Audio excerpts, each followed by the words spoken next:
So the second song is Thoughts Part 5. My first question on that song would be, why Part 5?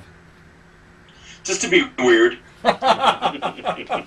We like to be weird. Well, it was kind of a funny thing. My brother Alan came out here to write with me in December.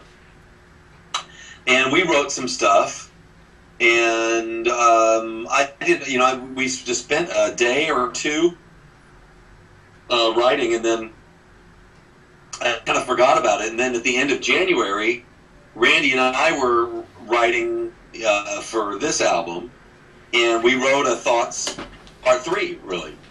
Anyway, a couple months later, like when the album was being mixed, I think Ted sent me a little clip of Thoughts Part 3. And I was like, that's weird. How does he have Thoughts Part 3? Well, it was Spock's. Spock's Beard has a Thoughts Part 3 that's on their new album. It's like, yeah, don't you remember? You wrote it with your brother. I'm like, I did? I remembered that we, like on the second day of writing, we wrote a layered vocal thing, but it was really, we didn't have any words. I mean, it was just like a real sketched-in structure, you know, like we didn't, there was a lot missing. We just kind of sketched the thing out. Anyway, yeah, so they have a Thoughts Part 3, so we thought we'd name ours something else. So there's another one, and the clip that I heard, by the way, of Spock's Beard's Thoughts song that'll be on their next record is really killer. What I heard sounded great, and so I think it's going to be good too. But yeah, I thought about changing the name of our Thoughts song because I didn't want to conflict with them. But the more we worked on it and the way the lyrics were and everything, it seems like it just needed to be called Thoughts Part 5. Because number 4 does not exist. Right, not yet. Okay, but you're leaving the space for a Part 4. The Star Wars thing where it's like, you know, prequel and sequel. Yeah, and sequel. Episode 5 and then Episode 2 kind of thing. And Thoughts Part 4 belongs to Spock's Beard or to NEAL MORSE, the copyright? I don't know. We're being quite open with one another. So that whoever writes it first. Whoever writes it first, I guess, has first dibs. And you also wrote on the Inner Circle newsletter that song was changed in the mixing process. That Rich Mouser contributed things to it that made you change your mind about how the song should be. Can you say something about that, or? Well, there was a lot of kooky stuff that happened with that song. One of them was that in the beginning of it, when we recorded it, we just left these holes. We played this riff and then left these holes, and I thought, I'll put something cool in there later, you know? And so I put these string quartet parts in there, and I tried a few other things. I tried some sound effects, and I never was really happy with it. And then right before it was going to be sent to be mixed, I had the idea to put some references from the early Spocks, from Spock's Part 1 and Spock's Part 2, I mean from Thoughts Part 1 and Thoughts Part 2, in these holes. So I put these little references to these early Thoughts songs in the holes, and I think it came out really cool. And I was really glad that the Spock's guys didn't mind that I did that. I asked them for permission, of course, But anyway, that's one thing that happened. What did Rich do? Let's see. Rich put in a space. There was a space, and we moved the whole track back a little bit. What else happened at the last second?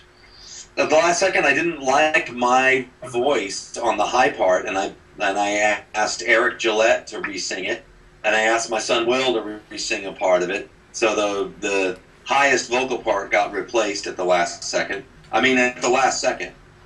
Like, it was already being mixed, and I called Eric and said, hey, can you sing this part for me, like, today, and send it to Rich? Yeah, so he sang it that day, sent him just the vocal part, with, like, a little bit of music before it to lock it up to. Then Rich flew the vocal in, and mixed it with his vocal in there.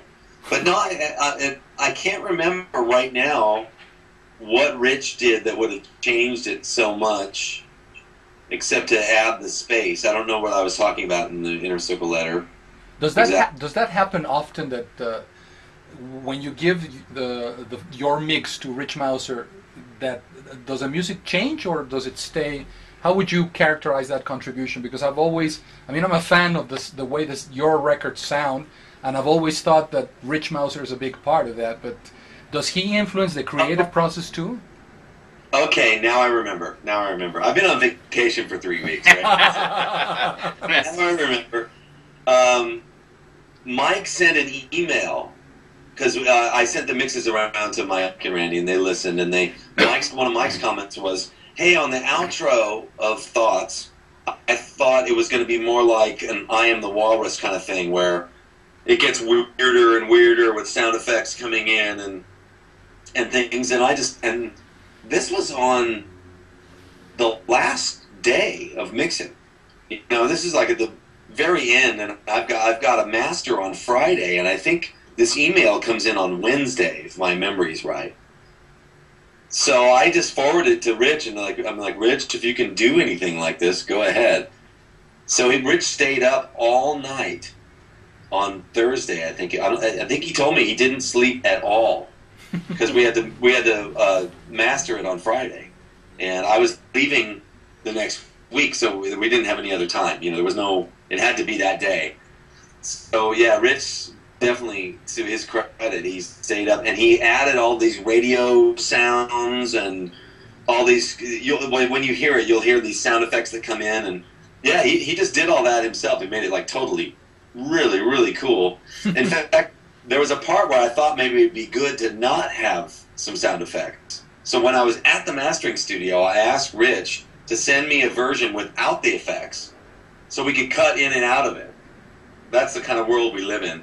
Like he can upload a different mix to me. We can load it into the computer in Nashville, and the mastering guy lines them up, and then can A/B them. You know, play me one, and play one section without effects, one section with, one section with the vocal up, one section without. So you can, if you don't think there's quite enough of something, you can work on it all in mastering. Wow. But yeah, it's amazing. But yeah, we decided to go with all of Rich's effects ultimately.